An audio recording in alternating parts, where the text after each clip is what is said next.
अस्सलाम वालेकुम my YouTube family, कैसे हैं आप सब लोग। मैं बिल्कुल ठीक है अल्हम्दुलिल्लाह, और दुआ करती हूँ कि आप भी अपने घरों में सब सही और सलामत हो। ये बहुत ही ज़बरदस्त सी आपके लिए बच्चों के लंच के लिए रेसिपी लेके आई हूँ, स्कूल लंच के लिए, या उसके अलावा भी आप काम हो, जब आपको भूख लगी हो छोटी मोटी, तो आप ये लंच बना सकते, ये आप खाना खा सकते हैं। इससे आपकी भूख जो है वो अच्छी तरह से पेट आपका पूरी तरह फिल हो जाएगा, और बहुत आसानी, बहुत मज़ेदार से सैंडविच बनेंगे, और बिल्कुल कम घी में हम इसको बनाएंगे। यहाँ पर मैंने लिया है एक शिमला मिर्च थोड़ी छोटी सी, और उसको मैंने बिल्कुल बारीक बारीक सा काट लिया। उसके साथ मैंने यहाँ लिया बंद गोभी, और उसको मैंने बिल्कुल बारीक बारीक सा चॉप कर लिया। बिल्कुल छोटा छोटा सा आपने इन दोनों चीज़ों को चॉप कर लेना है। उसके बाद ये मेरे पास है जी सब्ज़ धनिया, उसको भी मैंने यहाँ पर बिल्कुल बारीक बारीक सा छोटा छोटा सा चॉप कर लिया। यहाँ पर मेरे पास है जी, ये है मेरे पास आलू। यहाँ ये मेरे पास है जी आलू, ये तकरीबन 3 से 4 बड़े आलू हैं, उसको मैंने बॉईल कर लिया। अच्छा, मैं आलू यूँ बॉईल करती हूँ कि मैं पहले इसको काट लेती हूँ, फिर मैं उसको बॉईल करती हूँ, तो ज़रा जल्दी से जो आलू बॉईल हो जाते हैं।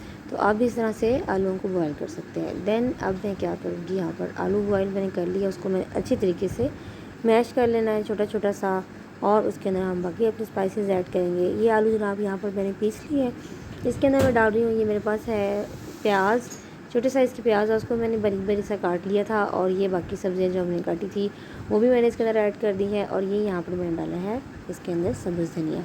अच्छा, सब्ज़ियाँ मैं ऐसे डाल रही हूँ, कोई फ्राई नहीं किया, कुछ नहीं, अच्छा सा क्रंच आएगा इससे, बहुत मज़े का, और बिल्कुल गल जाएंगी, कच्ची नहीं रहेंगी। यहाँ पर मैंने डाला इसमें जी लाल मिर्च पाउडर, ये मैंने तकरीबन 1 टेबल स्पून इसमें डाला है भर के। और इसके साथ जो है मैं इसके अंदर डाल रही हूँ बहुत ही बेसिक मसालों से, और बहुत कम मसालों से मैं इसको बना रही हूँ। ये मेरे पास साबुत ज़ीरा है, ये हाफ़ टी स्पून मैंने इसके अंदर डाला है, हाफ़ टी स्पून साबुत ज़ीरा इसके अंदर डाल लें। उसके बाद जो है मैं इसके अंदर यहाँ पर डालने जा रही हूँ, ये है मेरे पास खुश्क धनिया पिसा हुआ, ये भी मैं तकरीबन 1/4 टी स्पून के बराबर, पिसा हुआ नहीं सॉरी, ये साबुत है, तो ये मैं साबुत इसी तरह से इसके अंदर ऐड कर रही हूँ। और ये मेरे पास है नमक, और नमक जो है वो मैंने 1/4 टीस्पून यूज़ किया। आप अपने टेस्ट के अकॉर्डिंग कम या ज़्यादा कर सकते हैं।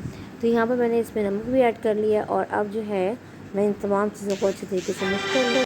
अब यहाँ पर मैं इन तमाम चीज़ों को जो है वो मिक्स कर लूँगी, और यहाँ पर मैंने इसका डाला थोड़ा सा अजवाइन, ये टोटली ऑप्शनल, अगर आप डालना चाहते हैं तो आप यूज़ कीजिए, मेरे पास घर में था तो मैंने डाल दिया है, वरना आप इसको स्किप भी कर सकते हैं। अब यहाँ पर पहले मैं इन तमाम चीज़ों को अच्छी तरीके से मिक्स कर लूँगी, हाथों की मदद से अच्छी तरह से मैं मिक्स कर रही हूँ। अगर आपको हाथों पे मिर्चों से एलर्जी है तो आप अपने हाथों को ऑयल लगा सकते हैं, या आप अपने ग्लव्स भी यूज़ कर सकते हैं। अच्छा, अब इन सबको हमने अच्छी तरीके से मिक्स कर लिया है, तमाम पार्टिकल्स हमारे, ताकि नमक शमक हर चीज़ यहाँ पर हम जो है वो जो है ना उसका अच्छी तरह सारे मिक्सचर के अंदर हर चीज़ मिल जाए। अब यहाँ पर मैंने इसको थोड़ा सा मिक्स किया है, और आलू बहुत अच्छे से मैश होने चाहिए, क्योंकि हमने इसको ब्रेड के ऊपर लगाना है। तो अगर आलू हमारे अच्छे से मिक्स होंगे ना, तो फिर ये अच्छा सा हमारा ब्रेड के ऊपर फिक्स होगा, वरना ये फिक्स नहीं होगा। अब यहाँ पर मैंने क्या लिया, यहाँ मैंने ले ली ब्रेड की स्लाइसेस, और ब्रेड जो है वो मेरी बहुत ही फ्रेश, पता नहीं फ्रेश थी या क्या था, वो टूट रही थी ना बहुत ज़्यादा, तो इसका मैंने हल्का सा ऐसे ग्रीस किया है, बिल्कुल हल्का सा मैंने पानी लगाकर। तो उसके ऊपर जो मैंने ये जो हमारा बैटर हमने बनाया था आलूओं का, वो मैं इसके ऊपर लगा रही हूँ इस तरह से। एक हमने इसको यूँ लगा के, और इसके ऊपर जब आप पानी लगाएंगे ना, तो ये अच्छा सा फिक्स हो जाएगा इसके ऊपर, आपको जो है वो किसी और चीज़ की ज़रूरत नहीं पड़ेगी। इसको फिक्स करने के बाद अब मैं क्या करूँगी कि इसके ऊपर जो एक और स्लाइस है, इसको मैं ऐसे ही डाल दूँगी, एज़ इट इज़ हमने इसको रखना है। मैंने इसमें कोई घी नहीं, कोई अंडा, कुछ भी नहीं रखा। आप आगे देखिएगा मैं इसमें अंडा कैसे लगाती हूँ, और आगे देखिएगा कि मैं इसको फ्राई कैसे करती हूँ, क्योंकि लेस ऑयल हम बना रहे हैं। यहाँ पर मैं अब पैन रख लिया, उसको चूल्हे पे मैंने, उसके अंदर मैं यहाँ पर मक्खन यूज़ कर रही हूँ। आप मक्खन की जगह पर यहाँ पर घी या ऑयल भी यूज़ कर सकते हैं। थोड़ा सा मक्खन मैंने पैन में डाला है, और जैसे ही थोड़ा सा ये मेल्ट होगा, तो इसके ऊपर जो है वो मैं जो हमारा एक जो हमने बनाया है सैंडविच स्लाइस है, वो मैं इसके ऊपर यहाँ पर ऐसे रख दूँगी, और फिर जो है उसको मैं अच्छे तरीके से इसके ऊपर थोड़ा सा मैं घुमा लूँगी, ताकि अच्छे तरीके से इसके ऊपर सारा मक्खन जो है वो लग जाए।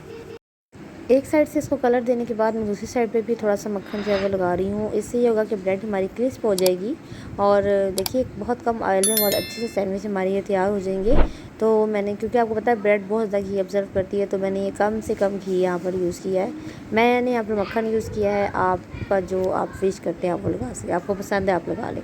अब एक साइड पर कलर देंगे, फिर अब इसको आप बड़े आराम से एहतियात से उठाकर इस तरह से इसको आप पलटा लीजिए, और दूसरी साइड को भी हम इस तरह से कलर देंगे। और अभी मैं आपको बताती हूँ कि अपने इसके ऊपर अंडा कैसे लगाना है। एक अंडा मैंने सेपरेटली ले लिया, उस पर मैंने नमक मिर्च डाल के उसको अच्छी तरीके से फेंट लिया, एक अंडे को साइड पे रख लिया है।